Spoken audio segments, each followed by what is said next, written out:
이번 시간엔 재무상태표의 주요 항목, 자산에 대해서 알아보겠습니다. 그럼 학습을 시작해 볼까요? 자산의 개념.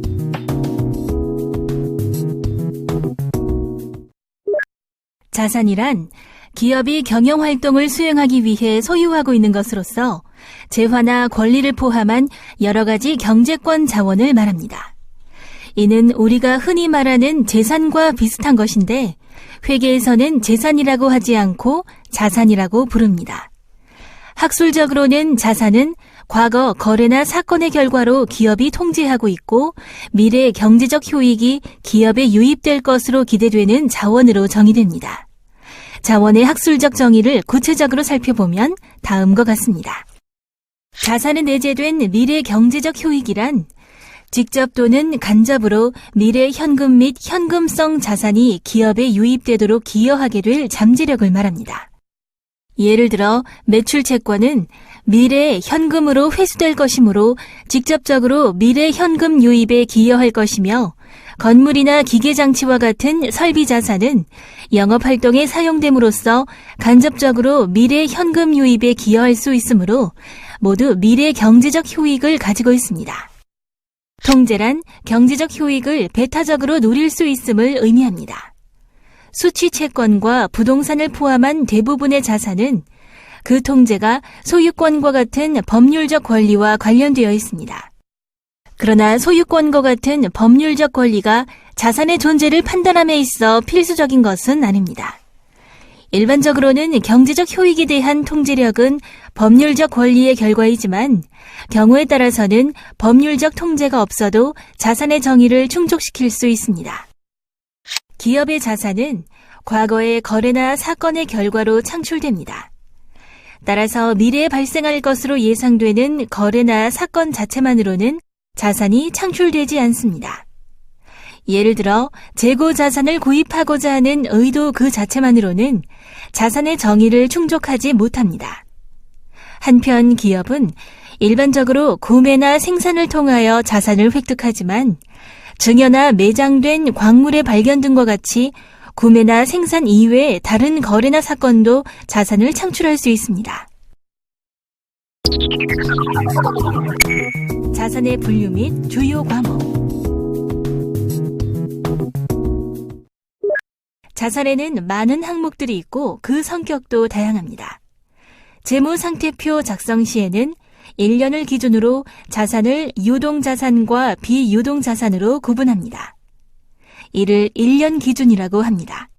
이 기준에 의해 1년 이내 현금으로 전환되거나 영업활동에 활용될 수 있는 자산은 유동자산으로 분류하고 1년이 경과한 후에 현금화되거나 1년 이상의 장기간에 걸쳐 영업활동에 사용되는 자산은 비유동자산으로 분류합니다. 먼저 유동자산은 재무제표 작성일로부터 1년 이내 기간에 현금으로 회수되거나 영업활동을 위해 사용하거나 소비할 의도로 보유하고 있는 자산을 말합니다. 유동자산의 주요 과목은 다음과 같습니다. 현금 및 현금성 자산에 대해서 알아보겠습니다. 현금은 보유 현금과 요구 불예금으로서 통화, 은행이 발행한 자기압수표, 다른 기업이 발행한 당좌수표, 당좌예금, 보통예금 등이 여기에 속합니다. 현금성 자산은 현금 전환이 아주 쉽고 투자 위험이 극히 낮아 현금과 거의 동일하다고 판단되는 금융자산으로서 양도성 예금 증서, 기업 어음 등이 여기에 속합니다. 매출채권은 상품을 외상으로 판매하여 미래에 그 외상 대금을 받을 수 있는 권리를 말하며 외상 매출금과 받을 어음을 포함합니다. 상품을 외상으로 판매하면 외상 매출금으로 기록하지만 상품을 외상으로 판매하면서 고객으로부터 약속어음을 받게 되면 이를 받을 어음으로 기록합니다. 단 재무상태표에는 외상 매출금과 받을 어음을 합하여 매출 채권으로 표시합니다. 대여금이란 다른 기업 또는 타인에게 빌려준 금액을 말하며 미래에 그 대금을 돌려받을 권리를 나타냅니다. 그 중에서 회수기일이 1년 이내에 도래하는 대여금을 단기 대여금이라 합니다. 선급 비용은 미래에 발생될 비용을 미리 지급한 것을 말합니다. 예를 들어 건물을 임차하면서 향후 1년간의 임차료를 미리 지급한 경우 이를 선급 임차료라는 선급 비용으로 보고하며 추후에 임차 기간이 경과하면 선급 비용은 없어집니다. 상품 판매나 용역 제공 등과 같이 기업의 주요 영업활동에서 발생한 수취채권을 매출채권이라 하며 그 이외의 거래에서 발생한 수취채권을 미수금이라고 합니다. 미수수익이란 매출 이외의 수익이 발생하였으나 아직 그 금액이 현금으로 회수되지 않은 것을 말합니다. 예를 들어 건물을 임대하여 임대료라는 수익이 발생하였으나 그 임대료가 현금으로 회수되지 않은 경우 미수임대료라는 미수수익으로 보고하며 추후에 임대료가 현금으로 회수되면 미수수익은 없어집니다. 선급금이란 상품 등의 매입을 위해 거래처에 선지급한 금액을 말합니다. 예를 들어 품귀 현상을 보이는 상품을 매입하고자 대금을 미리 지급하고 그 상품을 확보하는 경우 미리 지급한 금액이 선급금입니다. 기업이 보유하는 재고자산의 구성은 기업의 유형에 따라 다릅니다.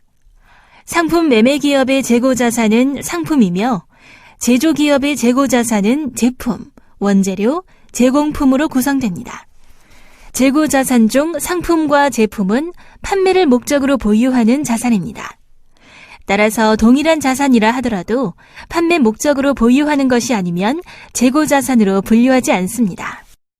예를 들어 백화점의 경우 판매 목적으로 진열대 진열한 에어컨은 상품입니다. 그러나 사무실에 설치된 에어컨은 판매 목적이 아니라 사용 목적으로 보유하는 것이기 때문에 설비자산이라는 비유동자산으로 분류합니다. 또한 자동차 제조회사의 경우 제조 완료된 자동차 중 판매되지 않은 자동차는 제품이지만 업무용으로 사용하는 자동차는 설비자산이라는 비유동자산으로 분류합니다. 비유동자산은 유동자산 이외의 모든 자산으로서 1년 이상의 장기간에 걸쳐 기업이 보유하는 자산을 말하며 주요 과목은 다음과 같습니다. 장기대여금은 기업이 다른 기업 또는 개인에게 대여한 대여금 중 대여기간이 1년을 초과하는 대여금을 말하고 토지는 경영활동에 사용되는 대지, 임야 등을 말합니다. 설비자산은 경영활동에 사용되는 건물, 기계장치, 선박, 항공기, 차량 운반구, 집기, 사무용 비품 등이 포함되고 건설 중인 자산은 설비자산을 자가건설하는 경우 미완성 상태에 있는 자산을 말합니다.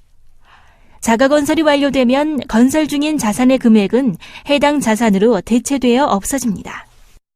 투자 부동산이란 임대 수익이나 시세 차익 또는 두 가지 모두를 얻기 위하여 보유하고 있는 부동산을 말하고 산업재산권은 기업이 보유하고 있는 무형의 자산으로서 특허권, 상표권, 실용신앙권, 의장권 등이 이에 속합니다. 기타 비유동자산은 투자 수익이 없고 다른 자산으로 분류하기 어려운 자산을 말합니다. 임차보증금, 장기 매출 채권, 장기 선급 비용 등이 이에 속합니다. 유형자산은 물리적인 형태를 지니고 있는 비유동자산을 말하며 토지, 설비자산, 건설 중인 자산 등이 있습니다.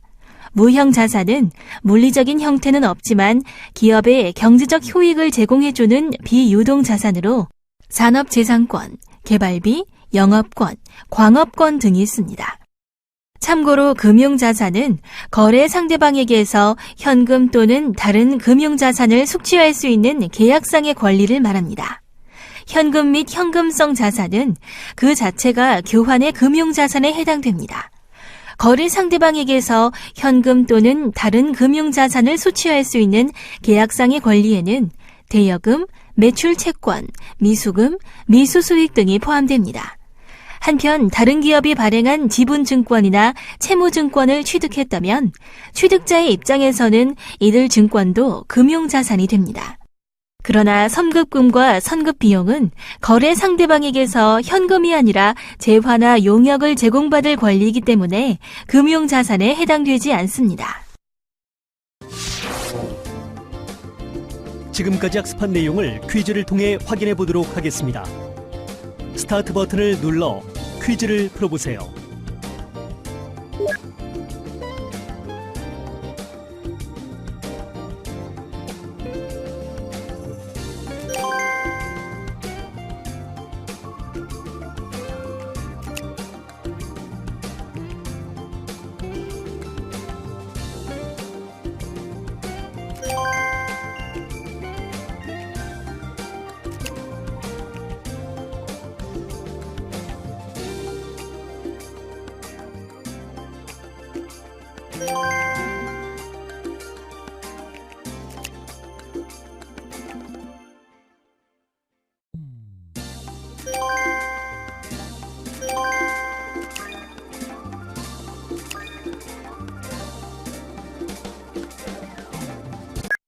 오늘 학습한 내용을 복습하며 정리하는 시간입니다.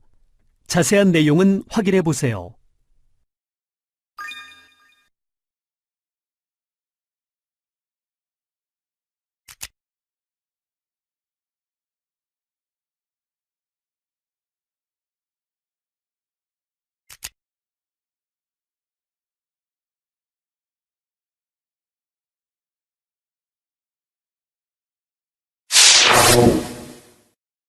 수고하셨습니다.